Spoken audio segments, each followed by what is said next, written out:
حضرت آدم علیہ السلام کی توبہ۔ پھر آدم علیہ السلام نے سیکھ لیے کچھ کلمے اپنے رب سے، تو اللہ نے اس کی توبہ قبول کی، بے شک وہی توبہ قبول کرنے والا مہربان ہے۔ اے رب، ہم نے اپنی جانوں پہ ظلم کیا، اور اگر تو نے ہم پر رحم نہ فرمایا تو ہم یقیناً نقصان اٹھانے والوں میں سے ہو جائیں گے۔ اے اللہ، تیرے سوا کوئی بھی عبادت کا حقدار نہیں، تو ہر عیب سے پاک اور تعریف کا حقدار ہے۔ اے میرے رب، میں نے اپنے آپ پر زیادتی کی ہے، تو مجھے بخش دے، کیونکہ سب سے بہتر بخشنے والا ہے۔ اے اللہ، تیرے سوا کوئی بھی عبادت کا حقدار نہیں، تو ہر عیب سے پاک ہے اور تعریف کا حقدار ہے۔ اے میرے رب، میں اپنے آپ پر زیادتی کر بیٹھا ہوں، لہذا تو مجھے بخش دے کہ تو سب سے زیادہ رحم کرنے والا ہے۔ اے اللہ، تیرے سوا کوئی بھی عبادت کا حقدار نہیں، تو ہر عیب سے پاک اور تعریف کا حقدار ہے۔ اے پالنے والے، میں نے اپنے آپ پر زیادتی کی ہے، تو میری توبہ قبول فرما لے، کیونکہ تو سب سے بڑھ کر توبہ قبول کرنے والا مہربان ہے۔ سلام کرنا حضرت آدم علیہ السلام کی سنت ہے۔ ترمذی شریف میں حضرت ابو خاتم بن حبان رحمۃ اللہ علیہ سے منقول ہے کہ حضرت ابو ہریرہ رضی اللہ تعالی عنہ سے مروی ہے کہ حضور نبی کریم صلی اللہ علیہ وسلم نے فرمایا کہ اللہ عز و جل نے جب حضرت آدم علیہ السلام کو بنانا چاہا اور ان میں اپنی طرف کی روح پھینکی تو وہ چھینکے اور الحمدللہ کہا۔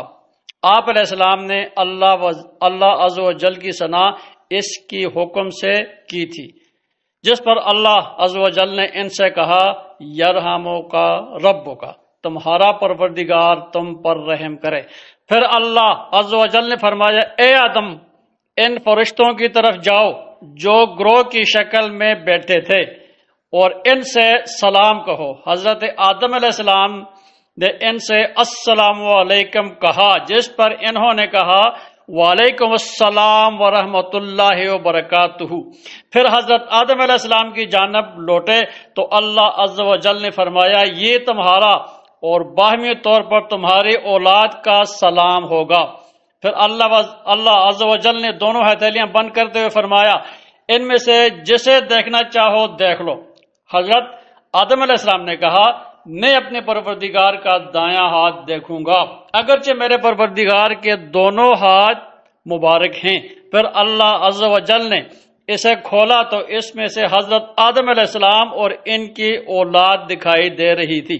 حضرت آدم علیہ السلام نے پوچھا، الہی یہ کون لوگ ہیں؟ اللہ عز و جل نے فرمایا، یہ تمہاری اولاد ہے۔ آپ علیہ السلام نے دیکھا تو ہر ایک کی عمر اس کی دونوں آنکھوں کے درمیان لکھی ہوئی تھی۔ پھر دیکھا تو نورانی چہرے والا ایک شخص موجود تھا، اس کی عمر 60 سال سے زیادہ نہ لکھی تھی، جسے دیکھ کر عرض کی کہ الہی اس کی عمر بڑھا دے۔ اللہ عز و جل نے فرمایا کہ اس کی عمر اتنی ہی ہے۔ حضرت آدم علیہ السلام نے کہا کہ میں اپنی عمر میں سے اسے 40 سال دیتا ہوں۔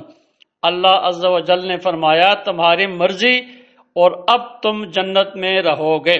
حضرت آدم علیہ السلام کی مرضی کے مطابق جنت میں رہے اور پھر وہاں سے زمین کی جانب بھیجے گئے۔ زمین پر آ کر آپ علیہ السلام نے اپنی عمر کا حساب رکھا۔ اسی دوران حضرت اسرائیل علیہ السلام آئے تو حضرت آدم علیہ السلام نے ان سے کہا کہ تم نے جلدی کی، میری عمر تو 1000 سال لکھی ہے۔ حضرت اسرائیل علیہ السلام نے کہا، ہاں، مگر آپ علیہ السلام نے اپنی عمر میں سے 40 سال تو اپنے بیٹے داؤد علیہ السلام کو دے دیے تھے۔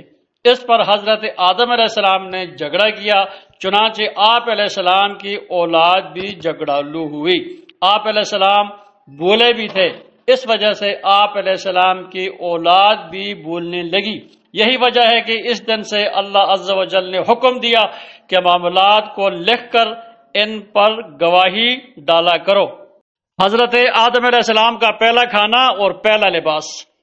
حضرت عبداللہ بن عباس رضی اللہ تعالی عنہ سے مروی ہے کہ حضرت آدم علیہ السلام نے زمین پر آمد کے بعد جو پہلا کھانا تناول فرمایا وہ گندم کے 7 دانے تھے جو حضرت جبرائیل علیہ السلام لے کر آئے تھے۔ حضرت آدم علیہ السلام نے حضرت جبرائیل علیہ السلام سے دریافت کیا کہ یہ کیا ہے؟ انہوں نے کہا کہ یہ اسی درخت سے لائے گئے ہیں جس سے آپ علیہ السلام کو منع کیا گیا تھا۔ حضرت آدم علیہ السلام نے دریافت کیا کہ میں اس کا کیا کروں؟ حضرت جبرائیل علیہ السلام نے کہا کہ اسے زمین پر بکھیر دو۔ حضرت آدم علیہ السلام نے انہیں زمین پر بکھیر دیا۔ ان 7 دانوں کا وزن دنیا کے لاکھوں دانوں جتنا تھا۔ وہ اگ گئے۔ حضرت آدم علیہ السلام نے انہیں کاٹا، انہیں صاف کیا، انہیں پیسا اور پھر گوند کر آٹا بنایا گیا۔ پھر اس آٹے کی روٹی پکائی گئی۔ ان تمام مراحل کے بعد حضرت آدم علیہ السلام تھک گئے تھے۔ حضرت آدم علیہ السلام اور حضرت حوا علیہ السلام نے زمین پر آمد کے بعد بیڑ کی اون کا لباس سب سے پہلے استعمال کیا۔